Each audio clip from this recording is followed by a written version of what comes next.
Across the curriculum पाठ्यक्रम में भाषा के अंतर्गत आज का हमारा टॉपिक है कक्षा प्रवचन एवं भाषा का विकास, classroom discourse and development of language.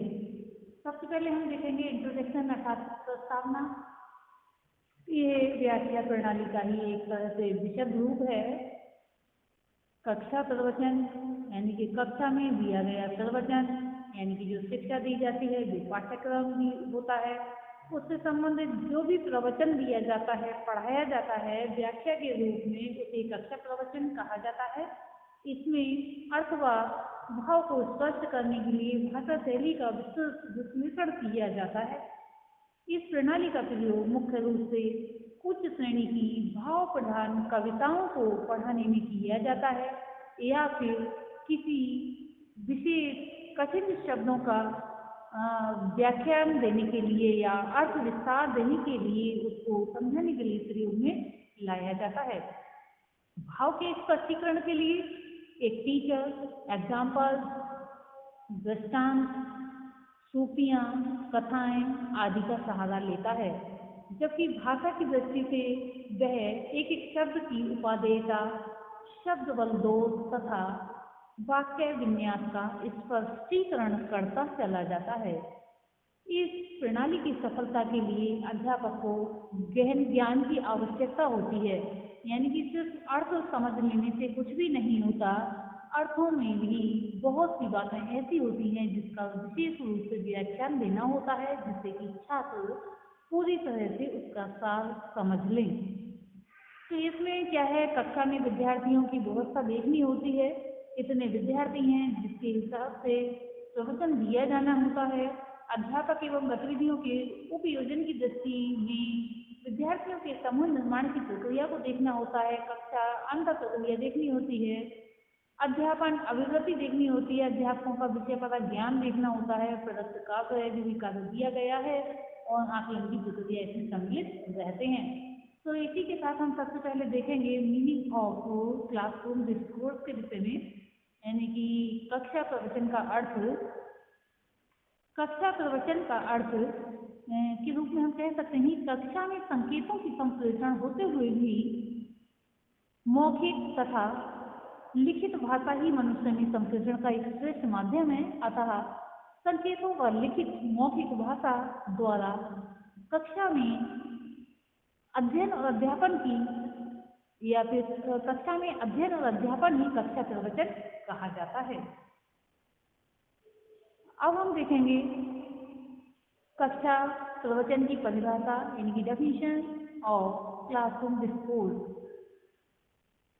व्यक्तियों के व्यवहार को नियंत्रित करने के लिए भाषा हर प्रकार से एक शक्तिशाली प्रविधि है। भाषा के समान शक्तिशाली कोई भी चीज नहीं है जिसकी खोज मनोवैज्ञानिक अपनी प्रयोगशाला में कर सकें। Language is by all at the most subtle and powerful techniques we have for controlling other people. Nothing that psychologists can invent in their laboratories is likely to be nearly as influential in controlling people as this familiar tool we call language. इसी के साथ हम देखेंगे भाषा की प्रकृति। किंतु ये इससे पहले ये बता देना सार्थक होगा कि भाषा परिपूर्ण है। वास्तविकता तो यही है कि व्यक्तियों के व्यवहार को नियंत्रित करने के लिए भाषा हर प्रकार से शक्तिशाली प्रविधि है। भाषा के समान शक्तिशाली कोई भी ऐसी चीज नहीं है जिसकी खोज मनोवैज्ञानिक अपनी प्रयोगशाला में कर सकें। यहाँ कहने का तात्पर्य ये है कि चाहे साइंस हो, हिंदी हो, अंग्रेजी हो अथवा कोई भी विषय हो, कक्षा में प्रवचन की आवश्यकता अवश्य ही पड़ती है। कोई प्रयोग ही क्यों ना कराना हो किसी साइंटिस्ट को, तब भी भाषा के प्रयोग द्वारा ही उसको कराता है, यानी कि जो प्रैक्टिकल कराया जाता है भाषा के आधार पर ही कराया जाता है, जो भी छात्रों को निर्देश दिए जाते हैं और कार्य करने के तरीके बताए जाते हैं। तो अब हम इसी के साथ देखेंगे नेचर। इस विषय में हम कह सकते हैं कि भाषा के प्रभाव में कक्षा प्रवचन को प्रभावी बनाया जा सकता है। इसके प्रभाव से छात्र उस कार्य में भी सफलता प्राप्त कर सकते हैं जिसके संबंध में उन्होंने विचार तक न किया हो। कक्षा में भाषा संप्रेषण के द्वारा लोगों के विचारों व विश्वासों को सहजता से बदला जा सकता है।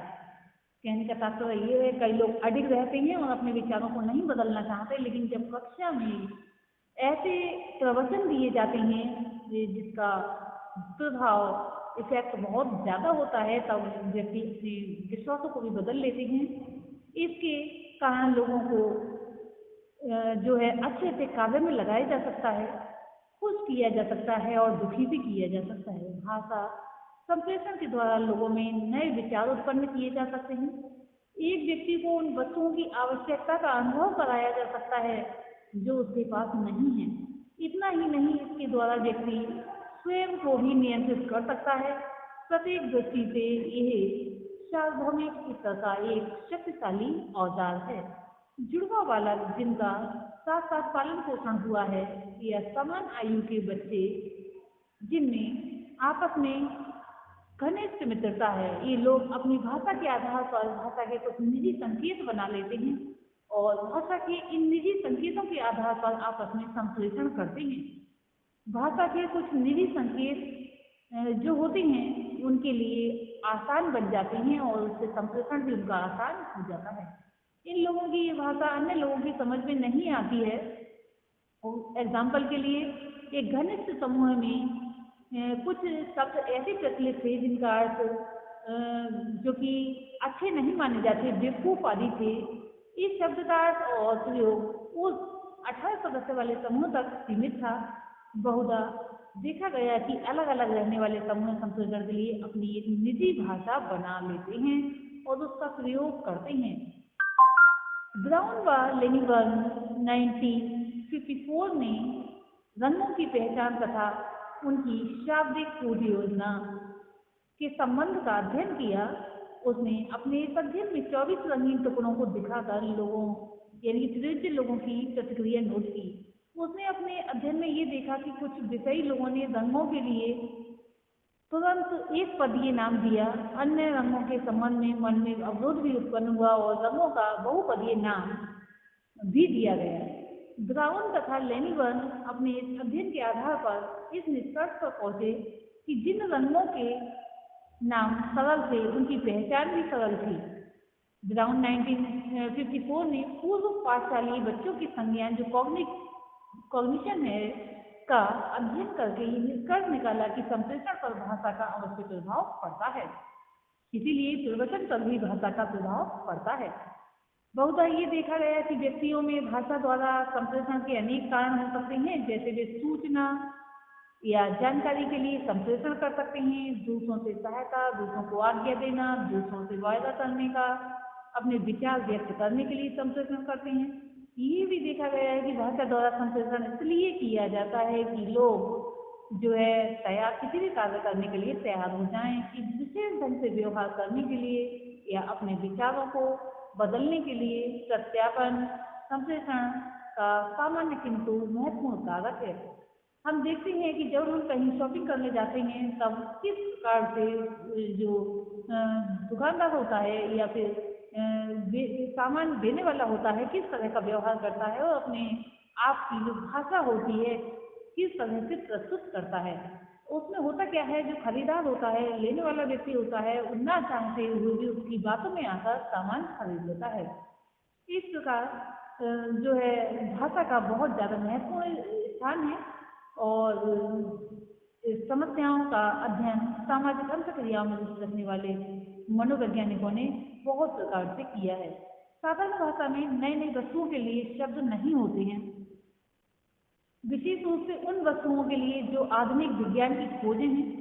इन वस्तुओं के लिए नए नए शब्द भी अपनाए या खोजे जाते हैं, ढूंढे जाते हैं, ताकि संप्रेषण में कठिनाई ना हो सके। नए नए शब्दों के बढ़ने के कारण भाषा का रूप दिन प्रतिदिन विशाल होता जा रहा है और साथ ही साथ भाषा की अस्पष्टता और असमर्थता दिन प्रतिदिन दुगनी होती जा रही है। यानी कि जो भाषा समर्थ है और जब उसमें नए नए शब्द सम्मिलित होते चले जाएंगे तो तो क्या होगा कि जो जानने वाला ज्ञाता है, अध्येता है पढ़ने वाला, उसकी समझ से दूर होते चले जाएंगे। तो वहाँ पर बड़ी दिक्कतें आती हैं। यदि इसी गति से भाषाओं की शक्ति बढ़ती रही तो इसकी कल्पना करें कि अगले 1000 या 2000 साल बाद भाषा की क्या शक्ति होगी। यदि टेक्नोलॉजी का विकास इसी प्रकार होता रहा तो एक दिन निश्चय ही टेलीफोन पर बातचीत करते हैं समय टेलीफोन में फोटो भी दिखाई देगी, तो आजकल तो दिखाई देती है, लेकिन मोबाइल में आज भी उच्च तकनीकी साधनों द्वारा संप्रेषण सरल हो गया है और इसका दायरा बढ़ गया है। यानी कि जो हमारी बातचीत का दायरा है और यह शब्दों का भंडार है वह बढ़ता चला जा रहा है और एक ही शब्द कई कई अर्थों में प्रयोग किया जाता है। लेकिन कभी कभी ऐसा होता है कि सामने वाले व्यक्ति को जिससे बात कही जा रही है उसको पूछना पड़ता है कि इस शब्द का क्या तात्पर्य है। भाषा का एक सबसे बड़ा दोष ये देखा गया कि जिसके कारण संप्रेषण में कठिनाई होती है वह ये कि संसार के व्यक्ति कई प्रकार की भाषाएं बोलते हैं, जिसके कारण बहुत से व्यक्ति दूसरे व्यक्तियों के विचारों को समझ नहीं पा सकते हैं।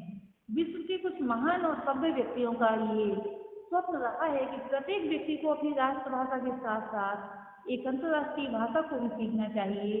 कुछ व्यक्तियों का ये विचार है कि रहस्यमय ज्ञान की भाषा द्वारा जो है प्राप्त किया जा सकना कठिन है। इस प्रकार की सहायता बहुधा उन व्यक्तियों द्वारा की जाती है जिन्होंने विभिन्न मानदंडों का सेवन किया हो। ये व्यक्ति अपने उन अनुभवों को संप्रेषित करने के लिए भाषा चाहते हैं, क्योंकि उन्हें ये साधारण भाषा बेकार लगती है, अपूर्ण दिखाई देती है। ऐसे व्यक्ति बहुधा अपने रहस्यमय विचारों को अलंकारों या गीतों द्वारा संप्रेषित करते हैं और ये वास्तव में देखा जाता है कि जो वास्तविक शब्द होता है समाज में उसका प्रयोग न करके उसका दूसरा नाम रख लिया जाता है, जिससे कि लोगों को पता न चले और वो नाम उन लोगों के जो एक से ही कार्य करने वाले होते हैं उनके बीच में एक तरह से प्रसिद्ध हो जाता है और वो उस शब्द को आसानी से समझ लेते हैं। तो आज के लिए इतना ही। धन्यवाद।